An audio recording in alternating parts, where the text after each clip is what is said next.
कौन है? दरवाजा खुला है, अंदर आ जाओ।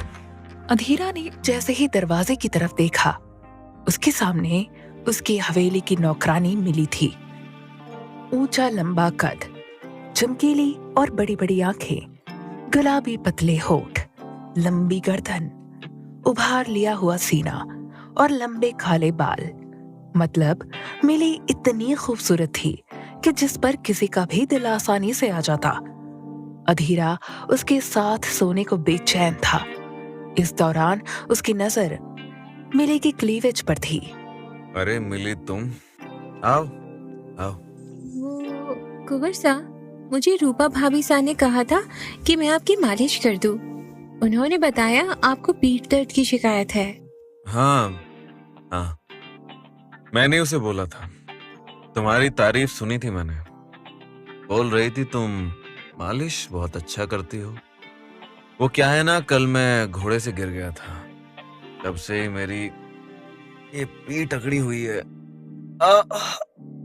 उसने दर्द होने का झूठा बहाना किया। वो एकटक फिर से मिली को देखने लगा। उसकी नजर अब उसके गोरे बदन पर जा टिकी। उसकी पतली गोरी कमर उसकी नीयत को खराब कर रही थी। यूं क्या देख रहे हो कुंवर सा? कुछ नहीं, वो बस। जहां एक तरफ अधीरा मिली से अपनी नजरें नहीं हटा पा रहा था, वहीं हवेली के बाहर स्थित मंदिर में एक पंडित जी यज्ञ कर रहे थे। इस दौरान हवेली के ठाकुर सुरजन भान सिंह की पत्नी के चेहरे पर अजीब सा डर नजर आ रहा था। मीरा, मुझे तो डर लग रहा है। क्या इस बार भी पंडित जी हमारी हवेली में अनर्थ होने से रोक सकेंगे? भाभी सा कुछ कह नहीं सकती। वो पहले ही हमारी हवेली के 2 मर्दों को मार चुकी है। अब पता नहीं किसकी बारी आने वाली है। भोलेनाथ ने भी पता नहीं इस हवेली की किस्मत में क्या लिखा है। हमें तो ऐसा लग रहा है जैसे हमारे वंश को किसी का श्राप लग गया है। जैसे जैसे दिन ढल रहा है, मेरा तो कलेजा ही बैठा जा रहा है।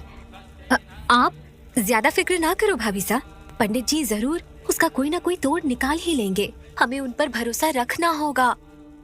अधीरा की माँ मीरा के धैर्य बंधाने पर भी सहल कंवर की चिंता कम नहीं हो रही थी। उसकी नजर पंडित जी पर थी, जो लगातार मंत्रों को बोलते हुए यज्ञ में आहुतियां दे रहे थे। सभी आ गए ना मीरा? सहल कंवर ने सवालिया निगाहों से अपनी देवरानी को देखा। हाँ, बस वो अधीरा ही नहीं आया। बोल रहा है कुछ ही देर में आ जाएगा।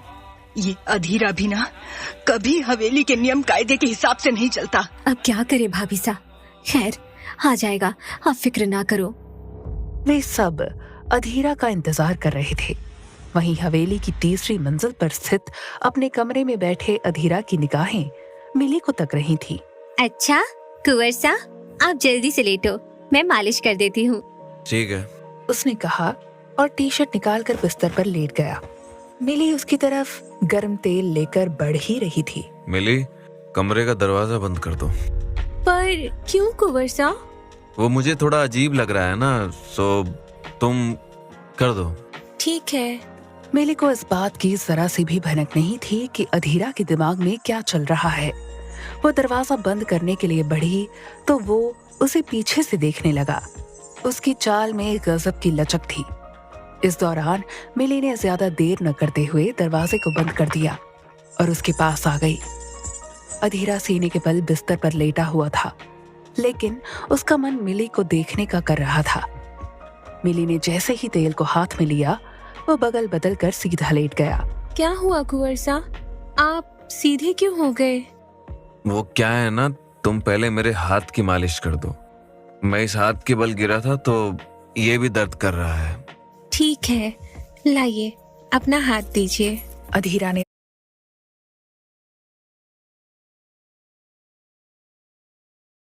मिली ने तेल लिया और उसके बाद उसके हाथ की मालिश करने लगी।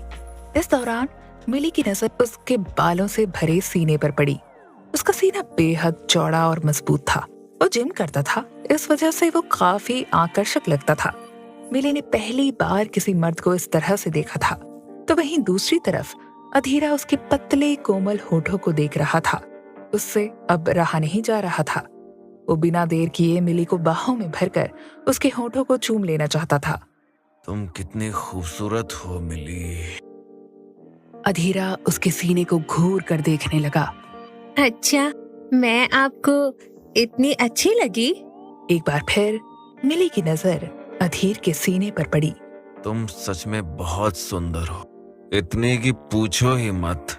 अधीरा ने उसके कोमल गोरे हाथों को अपने हाथ में लिया। इस दरमियान मिली ने अपने हाथ को छुड़ाने की कोशिश की, लेकिन उसने उसको छोड़ा नहीं। आखिर उसके दिमाग में कुछ और जो चल रहा था।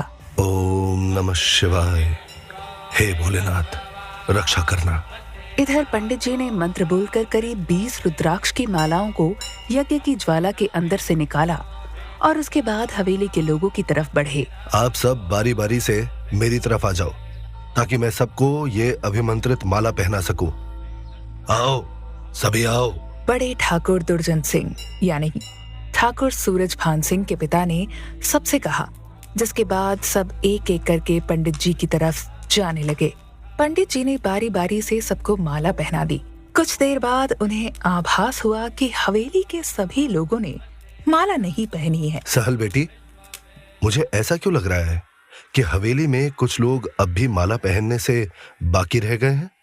जी पंडित जी, वो मेरे पति रह गए हैं। उन्होंने थोड़ी ही देर में आने को बोला है। मीरा, तुमने अपने बेटे को बिगाड़ रखा है। अधीरा क्यों नहीं आया अभी तक? गुस्से में जैसे ही बड़े ठाकुर ने कहा, अधीरा की माँ की नजरें नीचे झुक गई। वो बाबा साहब, जब मैंने उनसे कहा तो उन्होंने कहा कि उन्हें पीठ दर्द की शिकायत थी, तो मैंने मिली को उनकी मालिश करने के लिए भेज दिया था।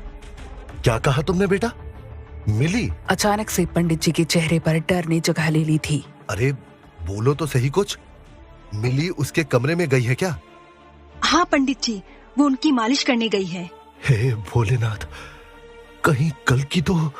अचानक से पंडित जी के मुंह से कल्कि का नाम सुनकर हवेली के लोगों का चेहरा डर के मारे पीला पड़ गया। आखिर कौन है ये कल्कि जिसका नाम सुनकर हवेली के सभी लोग अचानक से इतना डर गए? जानने के लिए कहानी का अगला भाग सुने।